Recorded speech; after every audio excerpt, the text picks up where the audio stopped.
మనకి వినాయక చవితి పండగ సందర్భంగా ముఖ్యంగా పోలీసు వారి అనుమతి దొరికిన తర్వాత మీరు ఎక్కడైతే మండపం దగ్గర బొమ్మను ఏర్పాటు చేస్తున్నారో అక్కడ తప్పనిసరిగా సీసీ కెమెరాలు ఉండాలి.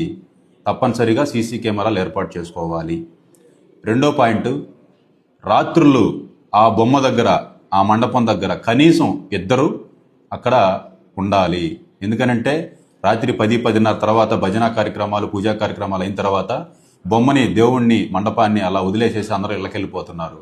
అలా కాకుండా తప్పనిసరిగా ఇద్దరు మినిమం అక్కడ నైట్ పూట మండపం దగ్గర ఉండాలి. మేము ఒక్కోసారి చెక్ చేస్తాం, ఏ బొమ్మ దగ్గర అయితే ఉండరో వాళ్ళ మీద మేము యాక్షన్ తీసుకుంటాం. కాబట్టి కంపల్సరిగా ఇద్దరు ఉండాలి.